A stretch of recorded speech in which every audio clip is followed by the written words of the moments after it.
ಪಾಕಿಸ್ತಾನದ ಜೊತೆ ನಿರಂತರ ಸಂಪರ್ಕವನ್ನ ಇಟ್ಟುಕೊಂಡಿದ್ದ ಭಯೋತ್ಪಾದಕಿ ಜ್ಯೋತಿಕಾ ಅರೆಸ್ಟ್ ಆಗಿದ್ದಾಳೆ. ಪಾಕ್ ಜೊತೆ ಅಕ್ರಮ ಸಂಬಂಧ, ಅಕ್ರಮ ಹಣ ವರ್ಗಾವಣೆ ಸಾಬೀತಾಗಿದೆ. ಜ್ಯೋತಿಕಾ ಭಾರತದ ರಹಸ್ಯವನ್ನ ಹಂಚಿಕೊಳ್ಳುತ್ತಿದ್ದುದು ಸಾಬೀತಾಗಿದೆ. ಜನ್ಮಭೂಮಿ ಭಾರತ, ಕರ್ಮಭೂಮಿ ಭಾರತ, ಭಾರತದಲ್ಲೇ ಹುಟ್ಟಿ ಇಲ್ಲೇ ತಿಂದು ಇಲ್ಲೇ ಉಂಡು ಜನ್ಮಭೂಮಿಯ ರಹಸ್ಯವನ್ನ ಭಾರತದ ಶತ್ರು ರಾಷ್ಟ್ರ ಪಾಕಿಸ್ತಾನಕ್ಕೆ ತಲುಪಿಸ್ತಾ ಇದ್ಲು ಭಯೋತ್ಪಾದಕಿ ಜ್ಯೋತಿಕಾ. 44 ATM ಕಾರ್ಡ್ಗಳನ್ನು ಕೂಡ ಇಟ್ಕೊಂಡಿದ್ಲು.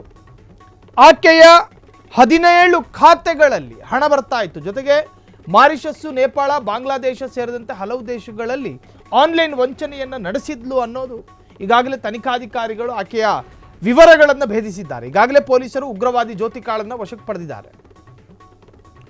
ಪಾಕಿಸ್ತಾನದ ಜೊತೆ ನಿರಂತರ ನಂಟಿಟ್ಕೊಳ್ಳೋದು ನಮಗೇನು ಕೆಲಸ? ಪಾಕಿಸ್ತಾನದವ್ರ ಜೊತೆ ಹೊರದೇಶದಲ್ಲಿದ್ದಾಗ ಪಾಕಿಸ್ತಾನಿ ಪ್ರಜೆಗಳ ಜೊತೆ ನಂಟಿಟ್ಕೊಂಡಿದ್ಲು. ಜ್ಯೋತಿಕಾಗೆ ಪಾಕಿಸ್ತಾನದವರ ಜೊತೆ ಯಾಕಿಷ್ಟು ಪ್ರೀತಿ? ಅವರ ಜೊತೆ ಯಾಕೆ ಭಾರತದ ಭೂಗಡಿಯ ಬಗ್ಗೆ, ವಾಯುಗಡಿಯ ಬಗ್ಗೆ, ಜಲಮಾರ್ಗದ ಬಗ್ಗೆ ಮಾಹಿತಿ ಕೊಡಬೇಕು? ಎಲ್ಲವನ್ನೂ ಕೂಡ ಅಧಿಕಾರಿಗಳು ಭೇದಿಸಿದ್ದಾರೆ. ಆಕೆಯ ಜೊತೆ ಒಂದಲ್ಲ 44 ATM ಕಾರ್ಡ್ಗಳು. ಭಾರತದ reserve bank of India rules ಪ್ರಕಾರ ಇತ್ತೀಚೆಗೆ ಅದು ಇನ್ನೂ ಕೂಡ ಅಪ್ಡೇಟ್ ಆಗಿಲ್ಲ, 2026ರಲ್ಲಿ ಆ ನಿಯಮಗಳು ಬಂದರೂ ಬರಬಹುದು. ಒಬ್ಬರಿಗೆ, ದೇಶದ ಪ್ರಜೆಗೆ 3ಕ್ಕಿಂತ ಹೆಚ್ಚು ಖಾತೆಗಳು ಇರಬಾರ್ದು ಅನ್ನೋ ನಿಯಮ ಈ ಹಿಂದೆ ಇತ್ತು. ಮ್ಯಾಕ್ಸಿಮಮ್ 6 ಖಾತೆಗಳನ್ನು ಇಟ್ಕೋಬಹುದು ಅಂತ. ಅದಾದ ನಂತರ ಅದರಲ್ಲಿ ಪರಿಷ್ಕರಣೆಗಳು ಬಂತು. ಈಕೆಯ ಜೊತೆ ಸರಿಸುಮಾರು ಇಂಟರ್ನ್ಯಾಷನಲ್ ಬ್ಯಾಂಕ್ ಸೇರಿ, ಪ್ರಾದೇಶಿಕ ತನ್ನ ರಾಜ್ಯದ ಅಕೌಂಟು ಸೇರಿ 17 ಖಾತೆಗಳಿತ್ವಂತೆ.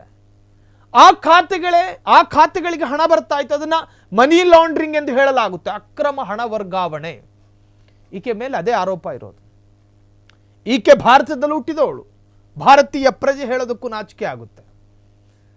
ತನ್ನ ಸ್ವಂತ ಭೂಮಿಯ ರಹಸ್ಯವನ್ನ ಪಾಕಿಸ್ತಾನದ ಅಧಿಕಾರಿಗಳಿಗೆ ಕೊಡ್ತಾಳೆ ಅನ್ನೋದಾದ್ರೆ ಈಕೆ ಕಲ್ತಿರೋ ಸಂಸ್ಕಾರ ಏನು? ದೇಶದ್ರೋಹದ ಕೆಲಸ ಅಲ್ವಾ ಇದು? ಈ ದೇಶದ ಸೈನ್ಯದ ಚಲನವಲನದ ಬಗ್ಗೆ ಆಕೆ ಹೇಳಿಕೊಡ್ತಾ ಇದ್ಲಂತೆ ಅಲ್ಲಿನ ಅಧಿಕಾರಿಗಳಿಗೆ. ನಮ್ಮ ದೇಶದಲ್ಲಿ ಕಮಾಂಡರ್ ಅಲರ್ಟ್ ಆಗಿದೆ, ದೇಶದ ಭದ್ರತಾ ಪಡೆಗಳು ಅಲರ್ಟ್ ಆಗಿದ್ದಾವೆ. ಅದರ ಅರ್ಥ ಏನು? ಇಲ್ಲಿನ ಸೂಕ್ಷ್ಮತೆಗಳನ್ನು ಗೊತ್ತು ಮಾಡಿಸ್ತಾ ಇದ್ಲು ಎದುರಾಳಿಗಳಿಗೆ. ಅವರು ಇಲ್ಲಿನ ಸೈನಿಕರ ಕಾರ್ಯಪಡೆಯ ಬಗ್ಗೆ ಅಲರ್ಟ್ ಆಗಿ ಅಲ್ಲಿ ಬೇರೆ ತರಹದ ತಂತ್ರಗಳನ್ನು ಮಾಡ್ತಾರೆ.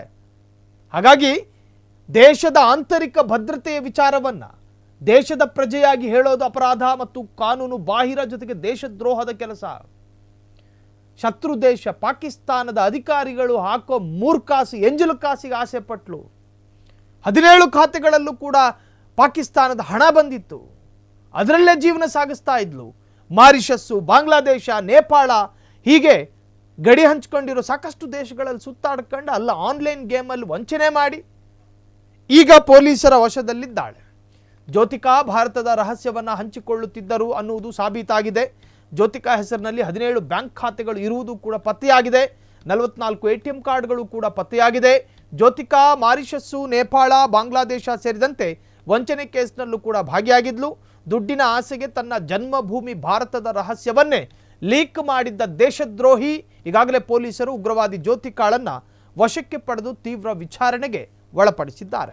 ಕ್ಷಣ ಕ್ಷಣದ ಸುದ್ದಿಗಳಿಗಾಗಿ ಫ್ರೀಡಂ ಟಿವಿ ಸಬ್ಸ್ಕ್ರೈಬ್ ಮಾಡಿ, ಲೈಕ್ ಮಾಡಿ ಹಾಗೂ ಫಾಲೋ ಮಾಡಿ. ಹೊಸ ಸುದ್ದಿಗಳ ನೋಟಿಫಿಕೇಶನ್ಗಾಗಿ ಬೆಲ್ ಐಕಾನ್ ಮೇಲೆ ಕ್ಲಿಕ್ ಮಾಡಿ.